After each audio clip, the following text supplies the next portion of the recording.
Welcome to the Logistics Point interviews.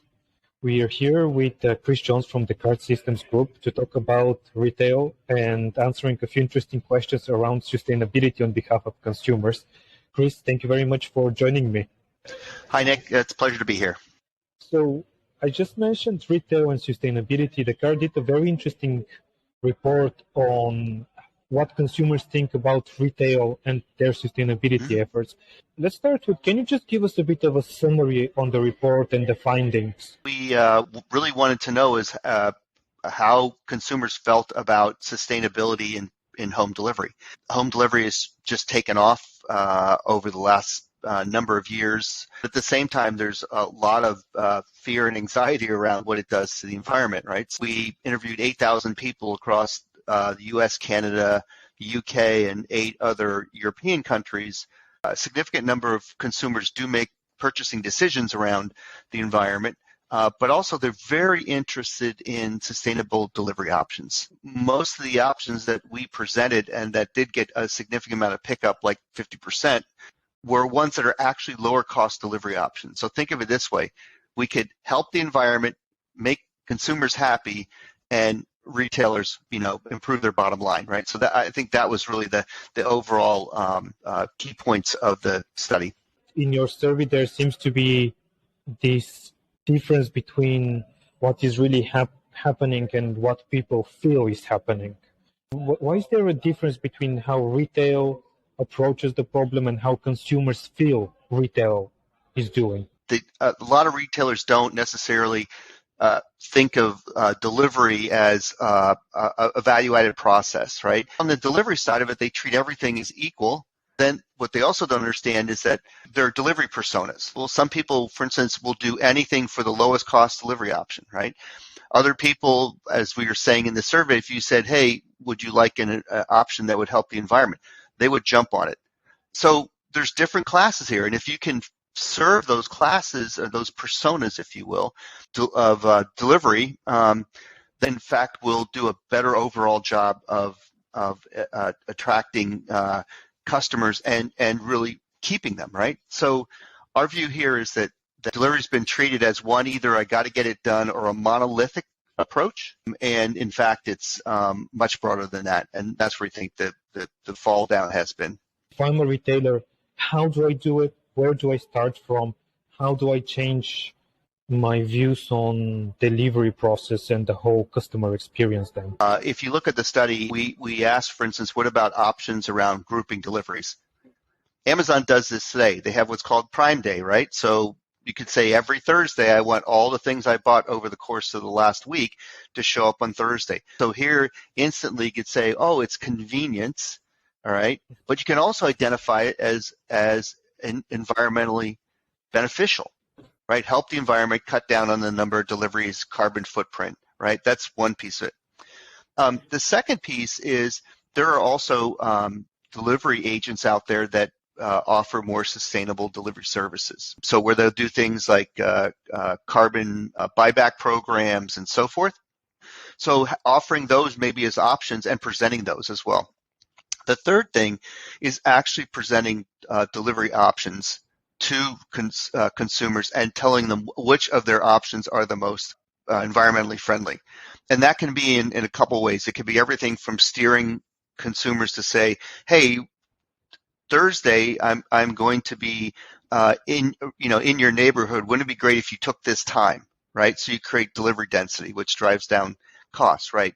There are options like that. You could easily do things around, I'll call it smarter, more dynamic grouping. So instead of a fixed day, you could look at orders and say, I'm going to service this area, and let's take all your orders from the week, so as opposed to one order, as an example.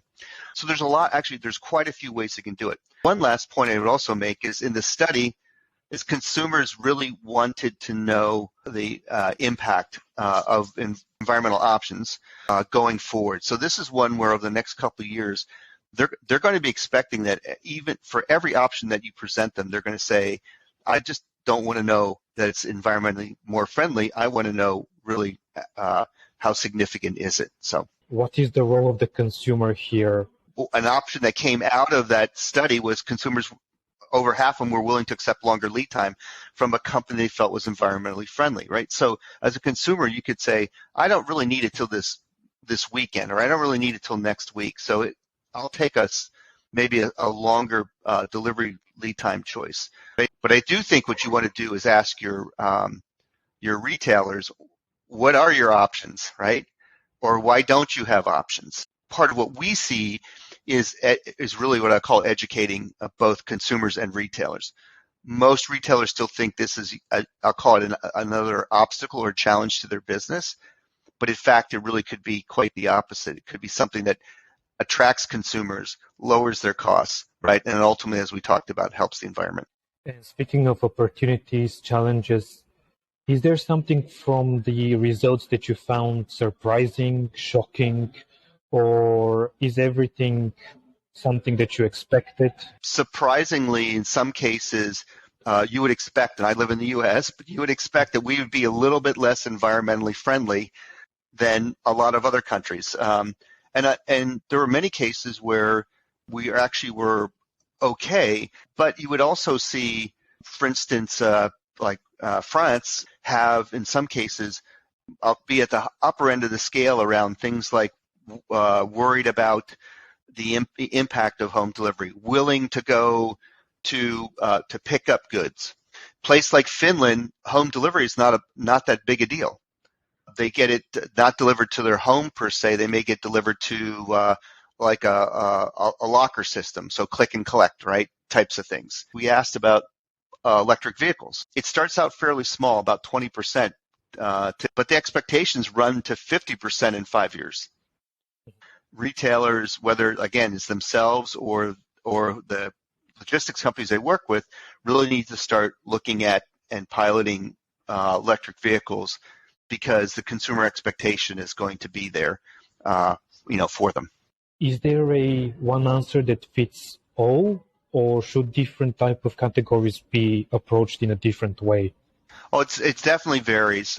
So if you think about, let's just take grocery, all right? That there's a lot more concern about the environmental impact of grocery. So I would say you want to be very heavily focused on how your delivery options help the environment. When it gets to things like apparel, a lot of that runs through parcel networks, right? So are you working or have options for a more sustainable, parcel delivery? I think you really need to do one, look at your customer base, again, the buying persona, but also their delivery, the types of deliveries that you have, and look at that from how I want to model the options, right? And then the other part that's really interesting in this whole study is there's many consumers who actually are still concerned about home delivery and will do, will go buy, pick up their goods.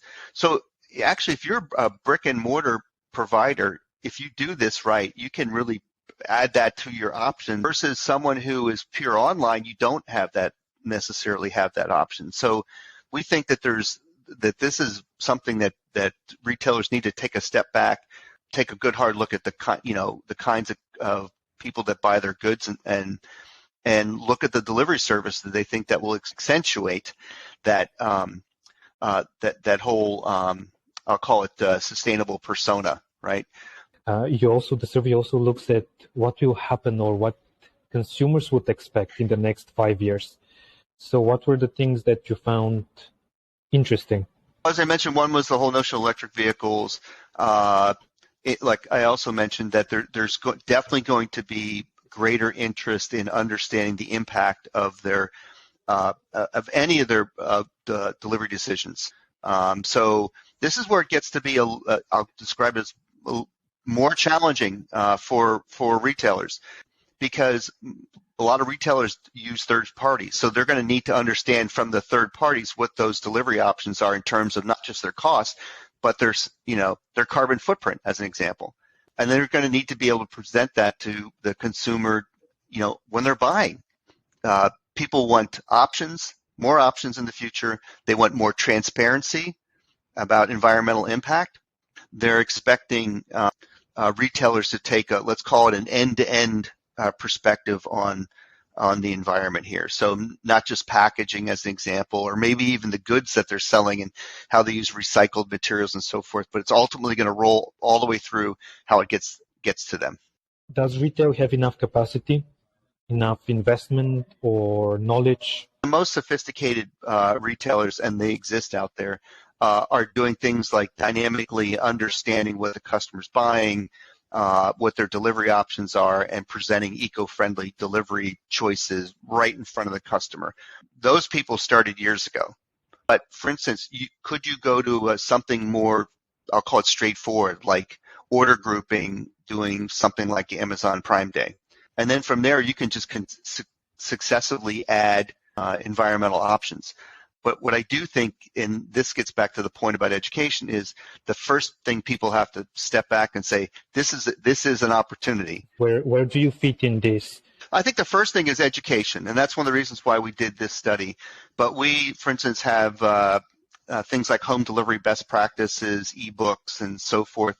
And really with our broader team, when we're talking to our retail customers or just retailers in general, really trying to advance holistic delivery strategies. It starts really in that arena. The second thing is really then, having enabling technology. So everything from having the ability to have sustainable delivery options. Well, Chris, thank you very much for your time. And for everyone watching, you can learn a bit more from the survey and the findings of the Descartes Systems Group in the description below. Thank you.